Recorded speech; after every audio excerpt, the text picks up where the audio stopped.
Well, I think one is born an artist.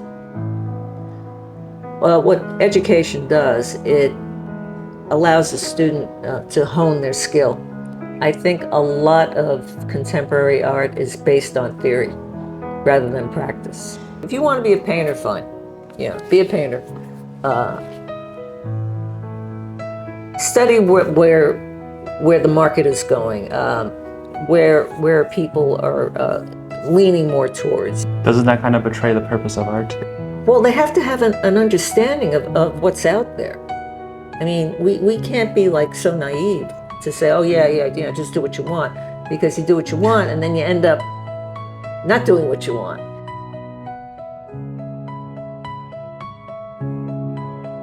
So you would say in your mind, RISD compared to like Yale Art School, is Oh, no, lower level for like professional fields? Absolutely not, absolutely not. But I know for a fact that a lot of galleries and museums and biennials and all those huge people and big organizations look to the Ivy League schools.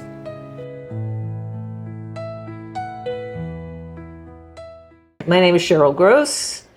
I live here in Jersey City, New Jersey. I am a college professor as well as an artist, illustrator. I teach at Pratt Institute, where I'm an alumni, and native New Yorker. I was trained as an illustrator. I went to the High School of Art and Design, where I majored in illustration, and then when I continued, then I was a professional illustrator, graphic artist for, I would say, about 35 years. And then I decided to finish my education, and I decided that I needed to get my bachelor's and my master's because I wanted to teach college. So I went to Pratt Institute, and here I am. That is really cool. I spoke to a lot of professors from RISD in the past. RISD is a great school. Yeah, just doing interviews, and a lot of times when I do interviews with like professors, I ask them like, what do you think you see is the biggest thing that differentiates a piece of work that you can see is a student work and a piece of work that you call like a mature collection of work? Experience. Like just from the visual effect, how do you differentiate? Experience. I have taught.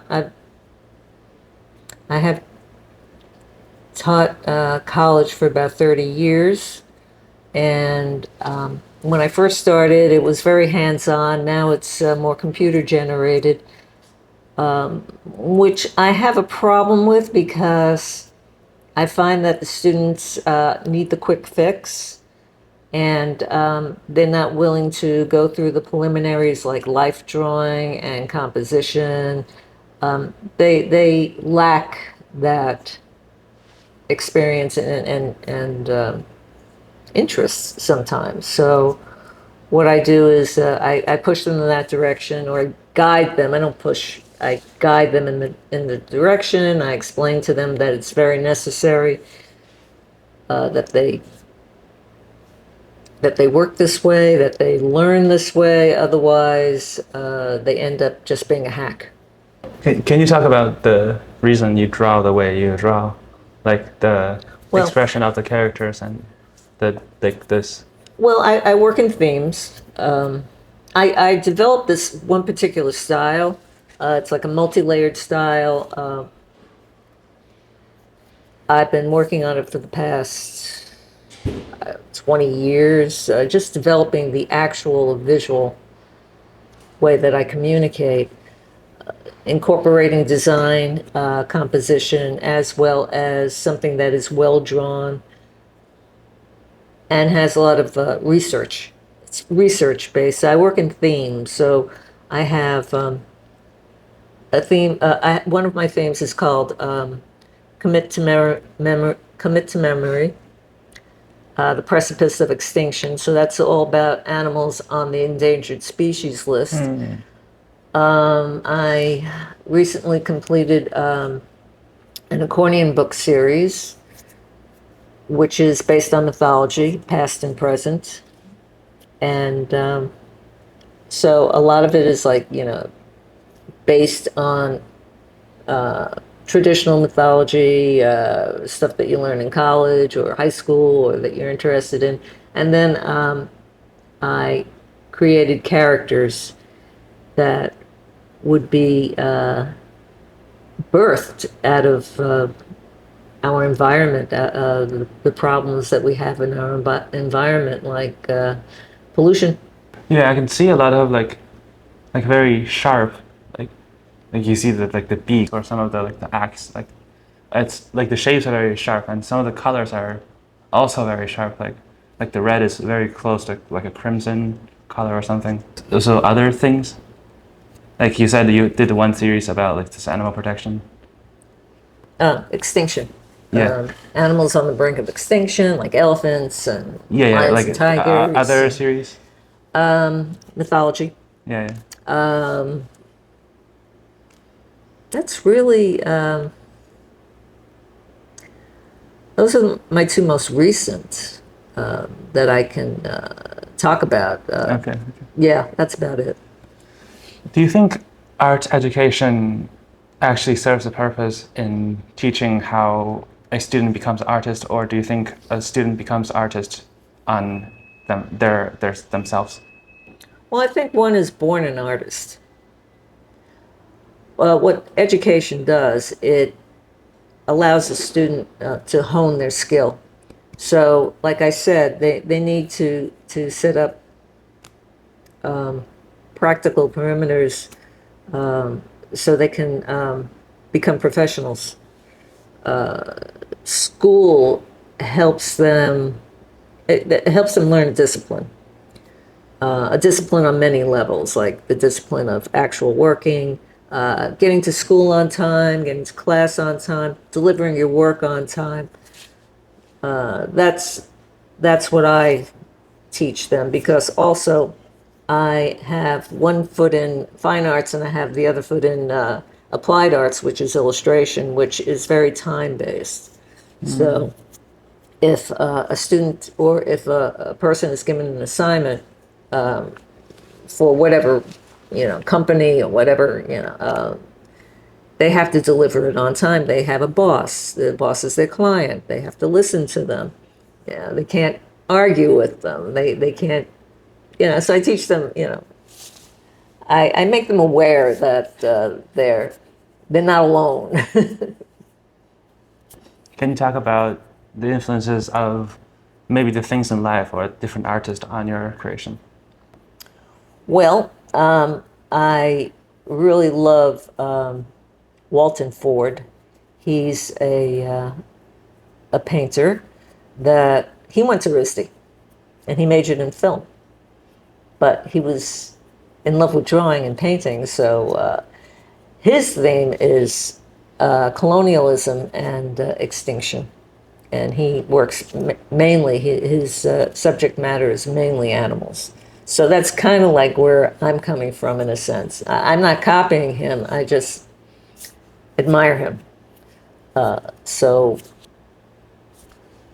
that's one artist. Henry Darger is another artist that I admire.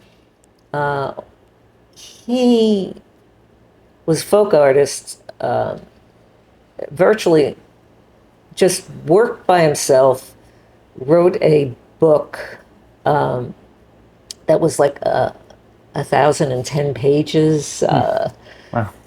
Yeah, and he was like really out of his mind, supposedly. And then when he was on his deathbed, his landlord came into his apartment and discovered, or I think maybe after he died, I'm not quite sure. I don't really remember. He had hundreds and hundreds of drawings and collages, and that accompanied this text that it's huge. It's huge. Do you think there exists a certain standard for a good piece of art in this contemporary art world? That's an interesting question. I think a lot of contemporary art is based on theory rather than practice. So I think that's the most popular avenue that people are going down, or that students are going down. They're kind of being led into that direction. So they, so its theory is, to them, or from what I could see, is more important than the actual application. And when I was coming up, it was the opposite for me. I would be given an idea, and then I would have to execute it to the best of my ability, please the client. So that's where I'm coming from. So I'm not coming from a completely fine art background. I'm not coming really from a fine art background at all. I'm coming from like an applied art background. It's interesting. What do you think is going to happen to the future of this art thing? And This art thing. yeah, because now it's so abstract. What do you think is going to happen in the future? Well, I think AI is basically taking over right now. When I was in grad school, I did my thesis on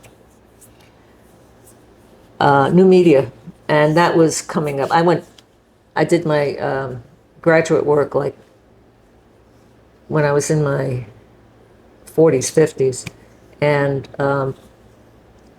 new media was just coming up, and people were like criticizing it, or not paying attention. But I was also working at the time teaching, and I just saw it coming up, so I did my thesis on the fact that new media was going to take over and replace a lot of what we're doing, what we had been doing.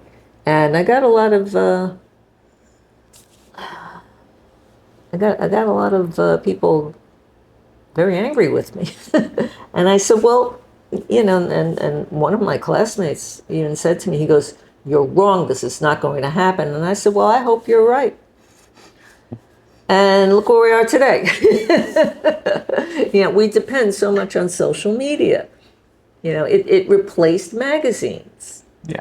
It replaced a lot of things. So I think AI is putting us on the same track, and I think that it's a shame. It's scary. I was reading in the New York Times that one person, I can't quote anybody, but one person was saying that it's coming into politics. It's going to take over a lot of what we're doing now, a lot of what we know. It's going to force a lot of people out of jobs. And we're going to go through a huge adjustment period, just trying to adapt. But yeah, no, I think it's going to take over. What are some advice you would give to young artists looking for an artistic career? Well, be true to yourself, and look at all the possibilities. Don't blind yourself. If you want to be a painter, fine. Be a painter. Study where the market is going, where people are leaning more towards. What education. Doesn't that kind of betray the purpose of art if we just go like for the trend and what the market wants? Well, they have to have an understanding of what's out there. I mean, we can't be like so naive to say, oh yeah, just do what you want, because you do what you want and then you end up not doing what you want. So I think that pay attention to what's out there. Like don't ignore the fact that AI is out there. Don't ignore the fact that like most galleries and museum shows are based on people that go to Yale, or I mean, this is what's happening. So pay attention. That's my advice. Pay attention, and no, you don't have to follow it. You don't have to say, oh yeah, I'm going to go to Yale and I'm going to be a great painter. You don't have to do that. You can go to RISD and be a great painter. So you would say in your mind, RISD compared to like Yale Art School is Oh, like no, a lower level for like professional fields? Absolutely not. Absolutely not. But I know for a fact that a lot of galleries and museums and biennials and all those huge people and big organizations look to the Ivy League schools. It's what I've seen. I've been in this for a long time, so this is what I see. That's But not so if a student end up at somewhere like Christie or Pratt, they have like lesser opportunities. not necessarily, but if they can get into Yale, when you think about, let's say, you look at somebody like Walton Ford, who went to RISD. He had a very, very unique, special way of expressing himself. So he was lucky. He got into a very big gallery in Manhattan, and his career took off. But and then like I know people from Pratt, who have gone, they've gone on to become very famous and well known. But you look at an artist like Chuck Close. He went to Yale. I know people that have gone to Yale graduate school, and galleries will like pay them studio visits, whereas other people they won't. I don't know. Maybe it's connections or So whatever. it depends more on the person than the environment you're in. I would say it's a crapshoot, mainly. But if you, but yeah, if you're on that track, if that's where you want to go, I'm saying like right now, in this moment in time, maybe I might be predating myself. I don't know, because AI is coming up. You never know. That's what I see. So that's my advice. Pay attention to what is going on out there. It's like I don't mean to like lecture or anything, but it's like when I talk to like my students, I go, "Did you vote?" And they go, "Oh well, well, I didn't have time." I said, "No." I said, "You have to vote because don't vote because I'm telling you to vote. Vote because it's your future. It's you." Like me, I don't need an abortion. I don't need, I voted, most of my life. I'm older now, but you're the ones that are gonna have kids. You're the ones that like, are going, you need to like, pay attention to what's going on. That's what I'm saying.